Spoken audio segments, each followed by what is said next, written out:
Welcome to Our Girl Relationships. We talk about the problems people face in their day to day lives. Let's start with the video.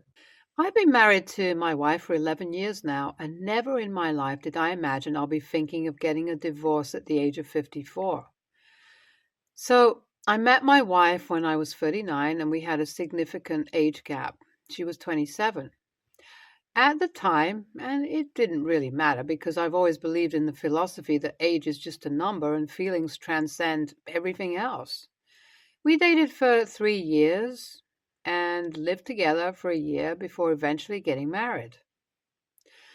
No one can say we rushed into it because we really did feel each other out before deciding on marrying, and I knew about her son from the start. I even made sure that her son was comfortable with having me as his stepfather before moving on with our relationship. After getting married, I took on every responsibility of a father, even though the kid wasn't biologically mine.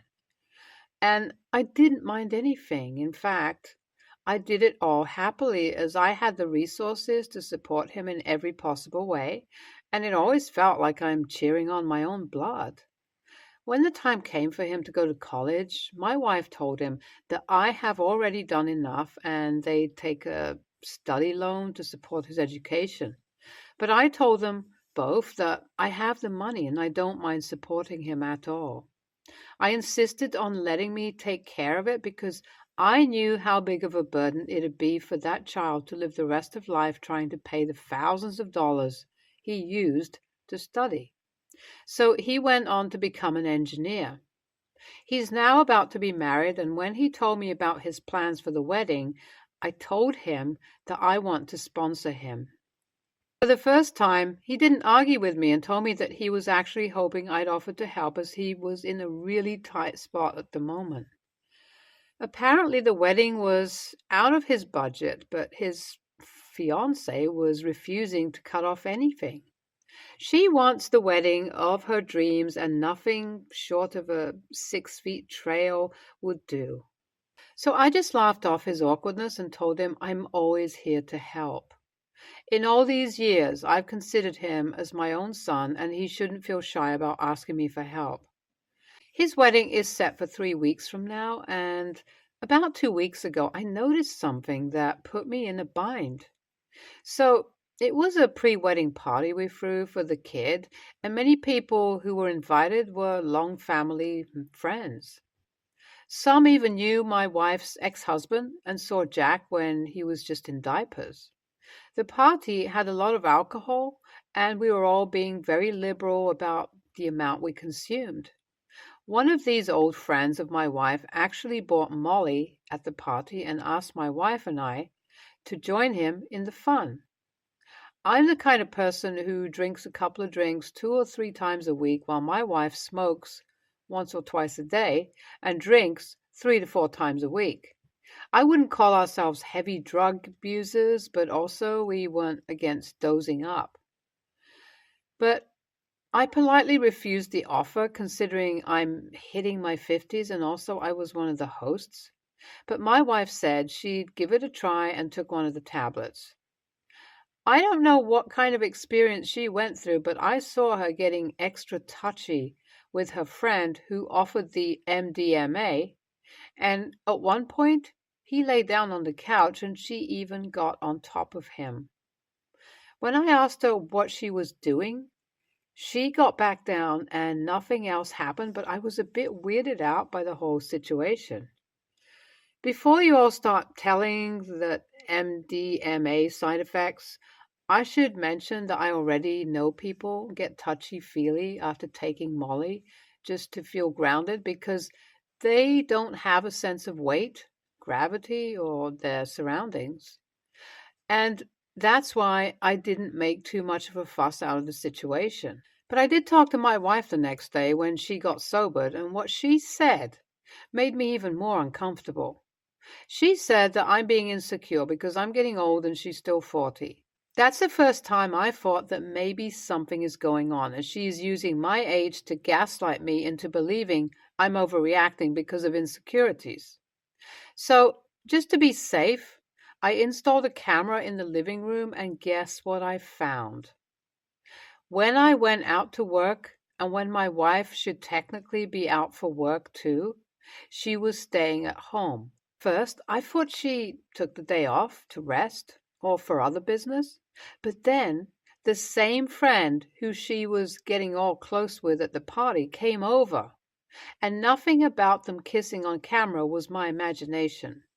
They left the living room to go to our room and came out about 2 hours later when it was time for me to come home. I've lived long enough to not make excuses in my head and try and justify the situation. So the moment I checked the recording, I showed it to my wife and didn't even wait for an explanation from her. I told her to pack her bags and get out of my house. There's no way I'm letting her stay with me after catching her red-handed. But that's not the only thing I did. I also called Jack and told him that I'm not going to sponsor his wedding anymore, and he can blame his mom for messing up all our lives. I did love him as my own son, but after what my wife did, I'm not obligated to help her or anyone related to her, and unfortunately for Jack, that includes him. Would you have done anything different if you were in my place? Do you really think I'm an a-hole here when I spent 11 years of life taking care of my wife and her son, only to end up being cheated on? I can't believe how many of you call me an a-hole for not expecting my wife to cheat on me. Do you honestly think that just because my wife and I have an age gap of 10 plus years, it's okay for her to cheat on me? So anyone who marries someone younger than them isn't allowed to feel hurt or betrayed just because they should have seen it coming? Sounds to me that some people in this subreddit need a reality check and need to go through this to know what it feels like. Anyway, my wife tried to talk to me about the wedding and even tried to apologize for what she did. But I wasn't having any of it. Should I really let her have a chance to explain herself and try to manipulate me into thinking that somehow what she did was okay? If she was having issues in our marriage, she could have talked to me. Maybe we would have discussed it and come up with a solution. But she chose to go outside and seek things someplace else, and even had the nerve to lie to my face and use my age as a selling point for her lie. There's no forgiving that. And I know for a fact that whatever she has to say wouldn't make it any better. So I blocked her from everywhere. The only thing she'd be getting from me now are the divorce papers. Jack came over to my house today, and I knew that it wasn't his fault that his mom turned out to be a lying cheater. So I let him in, and we sat down to talk about our situation. He told me straight away that he isn't supporting his mom for what she did, and they've been fighting about it a lot too. He said that he's been thinking about uninviting her to the wedding because if it came down to choosing between her and me, he wants me to be there. He said that even though I came into his life a bit late, the memories we shared were the best part of his life, and he thinks of me as his real dad. He's just as much hurt as me because of his mom, and he wanted me to know that he's on my side. He also said that I shouldn't think that he said all that stuff just so I'd reconsider sponsoring his lavish wedding, because he meant every word he said. I was moved by his words and expected that what I did was a bit over the line and I shouldn't have been so dramatic. I offered to give him the money, but he denied it and told me he ended up taking a loan to pay for the wedding and I shouldn't worry about it. He made me promise that I'd attend his wedding and then left the house. It's in a week, and I'm conflicted if I want him to uninvite his mom or just go let her be. So I attended the wedding, and it was a really beautiful ceremony. The whole thing screamed money, and I can't believe he pulled it off. I gave him $5,000 in a check as his wedding present and planned to wire him more money later because no matter what I say to myself, I couldn't deny the fact that spoiling him made me happy, and he really is my own son. I can't punish him for his mom's deeds. As for my wife, she wasn't invited to the wedding, and I was kind of grateful for that. I have filed for divorce and I'm hoping to hear from my lawyer soon enough about the proceedings. It would have been really awkward if she was here, and we met because there was no telling what I would have said or done.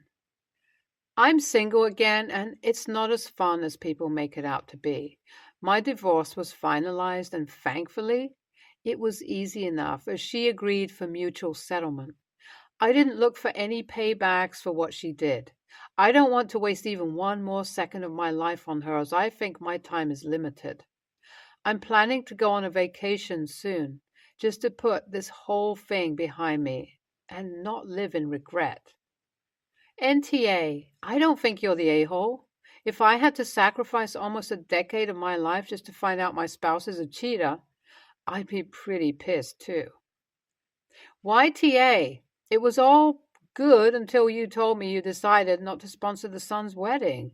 It's not the kid's fault that your wife likes another man. And just because your pride is hurt, you are taking it out on him.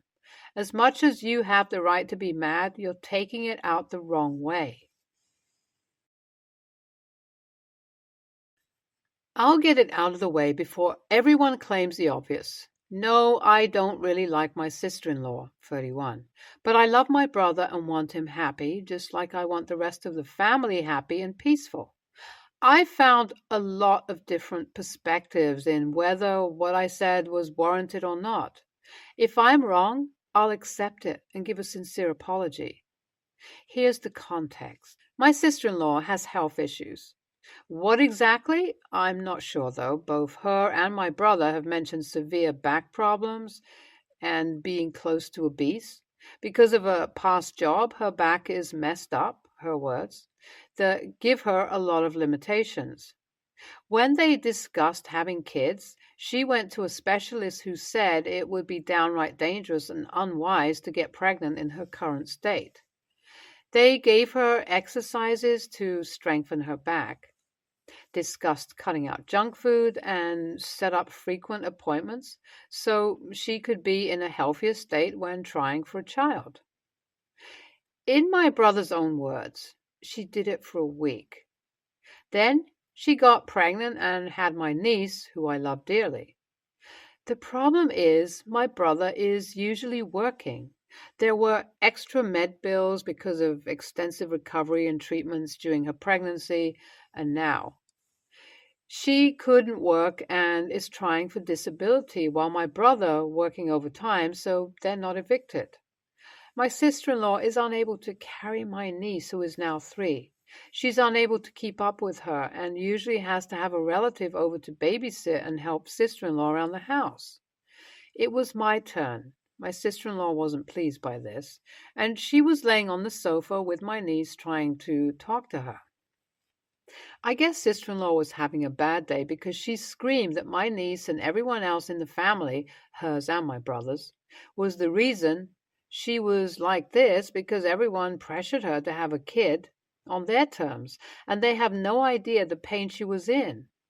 At that point, I told my niece to go play while I reminded my sister-in-law she was the one who didn't follow doctor's orders and was incredibly stupid and selfish for having my niece, and especially now because she's growing up without a mom.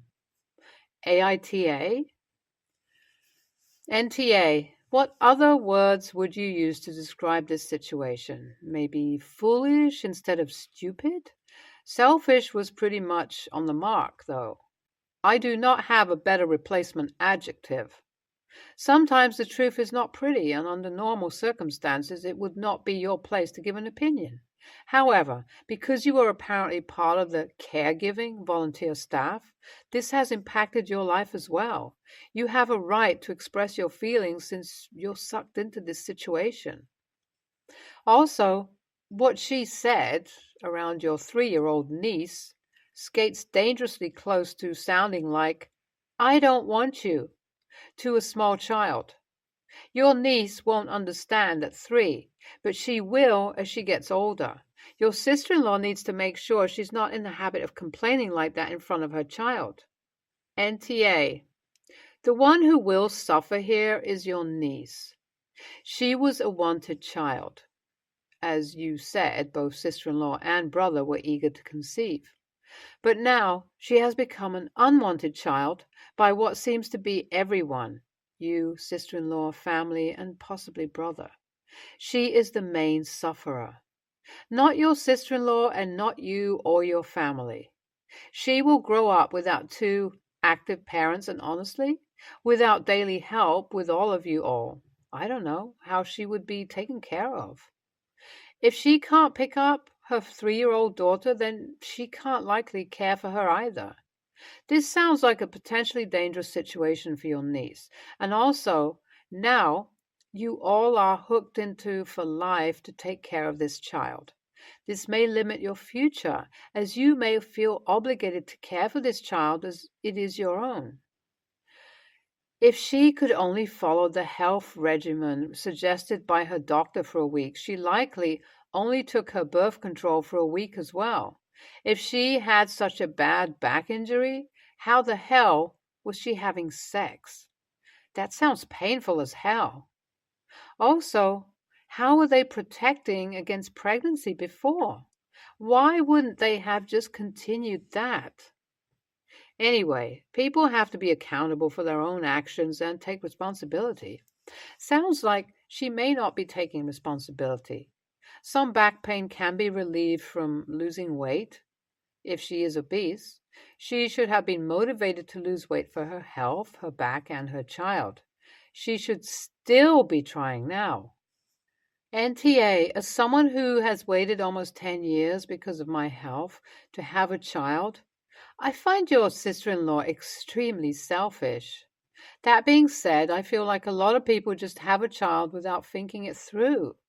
This comment will totally get me crucified, but I've gone all over the world for health treatments to finally get healthy enough to have a normal life, and now I'm finally ready to try for a child. People like your sister-in-law are the reason why so many doctors discount women's health and safety and tell them to just have a baby and it'll be fine.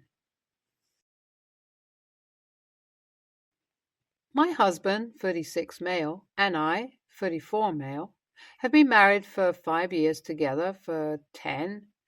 We have a 4-year-old boy of our own, and husband has a 15-year-old son from a previous relationship. For most of his life, Paul, husband's son, has lived with his mom and only visited us once a month due to his mom's job.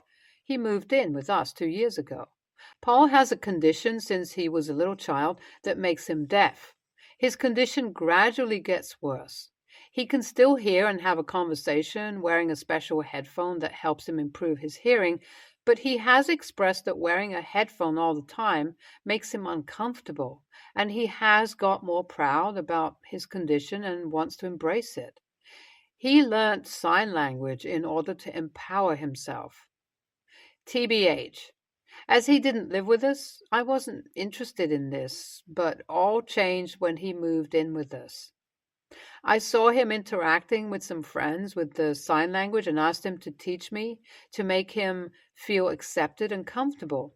He was so excited to teach me, and even if he can talk and hear, with the headphone help, we use it as a communication between us. My husband doesn't like sign language. He says that since Paul has headphones, he should make an effort. I grew up in a monolingual house, but hubby grew up in a bilingual house, and he has told me that he was taught that speaking a language in a room where at least one person doesn't is disrespectful. So he thinks that Paul and I speaking in sign language is disrespectful because he doesn't and feels excluded. We were watching a movie yesterday, so Paul started talking to me in sign language about some characters. Thus, my husband got mad at both of us for making him feel excluded and found it disrespectful because he doesn't speak the language, so I told him to learn it. And my stepson and I kept talking in sign language.